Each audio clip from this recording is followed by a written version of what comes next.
Hello students, how are you all? I am Pankaj Mishra, your maths teacher, here again with a new video on maths class.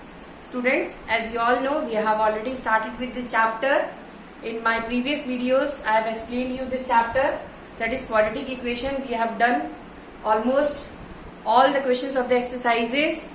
Some of the questions that are left in this exercise, that is 5.5, so I will be covering that today. And I hope you all are watching my videos that I have uploaded before. आप लोग अच्छे से देख रहे होंगे. Chapters की basics पहले videos में मैंने आपको क्लियर की हैं. ठीक है, तो सारे के सारे वीडियोस देखिए और जो भी क्वेश्चंस आपके लेफ्ट ओवर हैं ये वाली एक्सरसाइज में, जिस टाइप के क्वेश्चंस हैं, I will try to solve them today. And just go through my videos, अच्छे से देखिएगा and try to solve these questions in your fair copy also. And if you are having any doubt still, you are free to ask me. You can call me, you can text me, you can send your message personally in the group. So the first question for today is,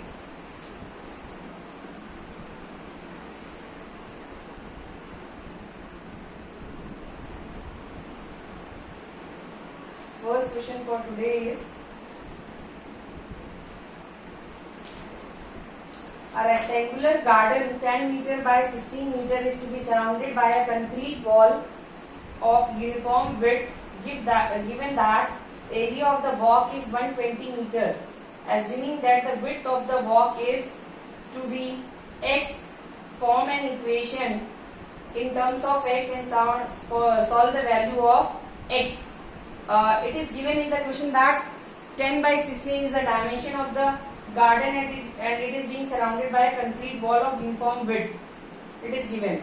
ठीक है, आपको 10 by 16 का एक आपको garden दिया हुआ है. 10, let it be 10 by 16 and it is being surrounded by a concrete wall of uniform width. Let it be x. ठीक है, तो यहाँ पे भी x होगा and this also will be x, so this will be x. तो ये वाला कितना हो जाएगा आपका 10 plus 2x, क्योंकि यहाँ पे x और यहाँ पे x ऐड हो जाएगा. And this will be 16 plus 2x. अब what is given, ये जो बीच का पाथ है, पाथ आपको दिया हुआ है, it is 120 meter square. 120 meter square. And you have to find the value of the width between these two. So for that what we'll do, let it be ABCD and let it be PQRS. ठीक है. So in order to find the path, what we have to do, we have to subtract this area ABCD minus PQRS. So path will be equal to 120 will be equal to area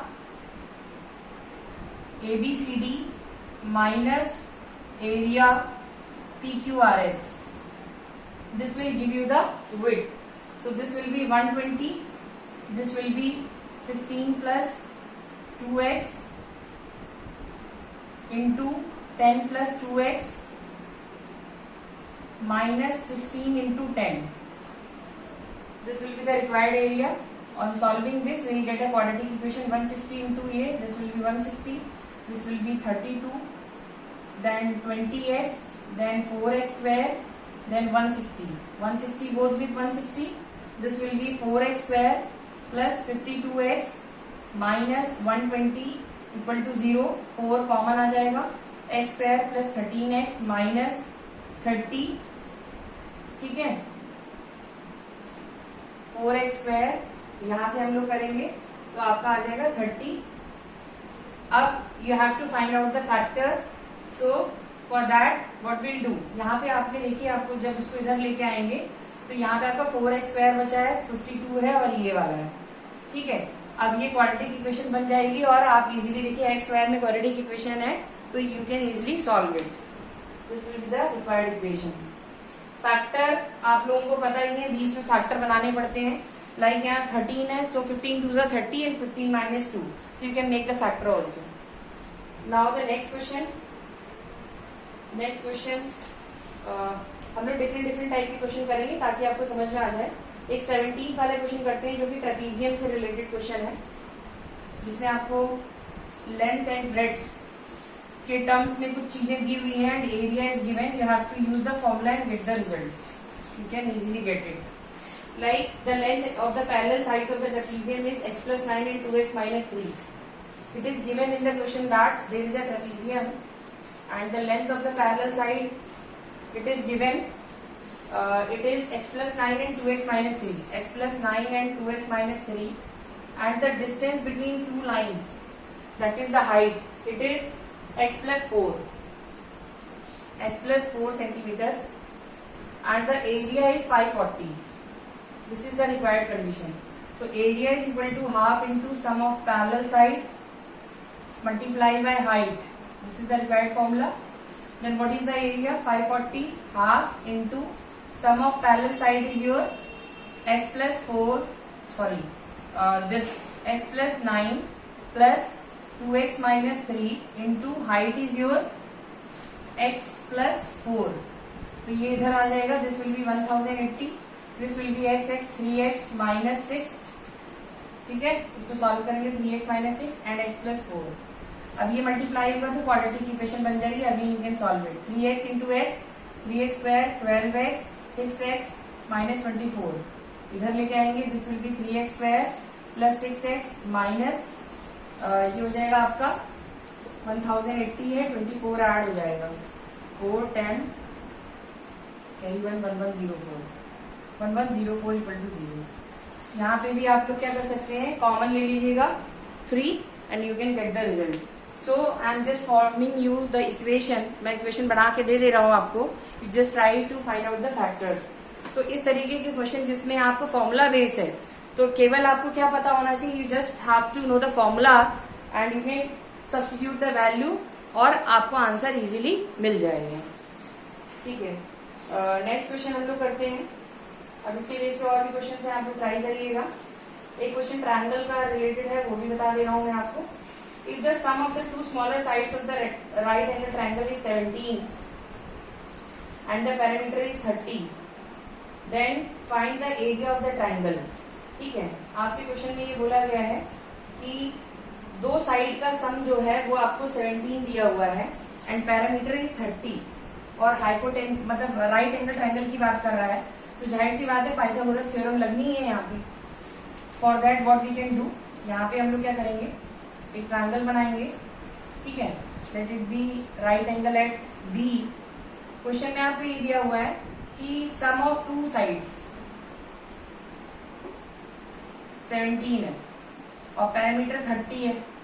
तो let this two sides, एक side को हम लोग x मान लेते हैं तो दूसरा 17 माइनस एक्स हो जाएगा. तो पहली बात ये बताइए कि अगर हम ये रिमेनिंग साइड हाइपोटेन्यूज की बात करें तो ये क्या होगा, 30 minus sum of two side, यही तो होगा. तो directly we can write 30 minus 17 that is 13. तो हाइपोटेन्यूज 13 हो गई, ये x हो गई, ये 17 माइनस एक्स हो गई. अब बाय पाइथागोरस थ्योरम, पाइथागोरस से हम लोग क्या कर सकते हैं यहाँ पे, h square equal to p square plus b square. h is your hypotenuse p and b, तो h इज 13 का square, p is your x square plus 17 minus x का होल स्क्वायर. क्योंकि यहाँ पे भी क्वाड्रेटिक बन जाएगा. 169 this is x square, a square मतलब 289 plus x square minus 34x. Quadratic बनाएंगे x स्क्वायर 2x स्क्वायर हो गया. ठीक है, माइनस 34x प्लस 289 में 169 माइनस कर दीजिए. This will be 120, this will be 120. इतना आ जाएगा आपका 120. अब 2 कॉमन निकाल लेते हैं, फैक्टर आपका बन जाएगा माइनस 17x प्लस 60.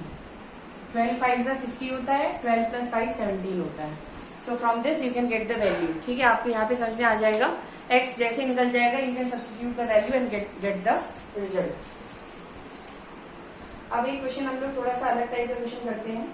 ठीक है, in a PT display 480 students are arranged in row and columns. If there are 4 more students in each row, then the number of the rows, then find the number of students in each row. आपको question में दिया हुआ है total number of student is 480 and condition is given 4 more student in each row. अगर बढ़ा दिए जाए then the number of rows. तो हमें क्वेश्चन में बोला गया है कि आपको लास्ट में क्या निकालना है, number of student in each row. ठीक है, कैसे सॉल्व करेंगे,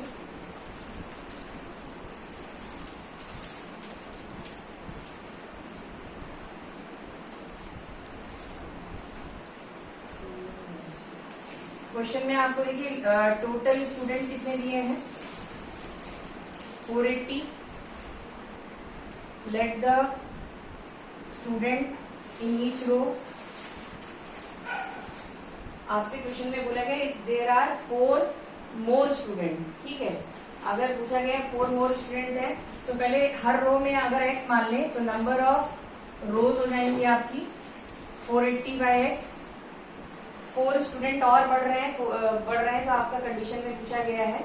ठीक है, तो आपकी कंडीशन क्या है, अगर हम ईच रो की बात करें नंबर ऑफ रोज तो ये होंगी और 4 अगर बढ़ जा रहे हैं इसमें तो किसके बराबर हो जाएंगे, जितने नंबर ऑफ स्टूडेंट हर रो में.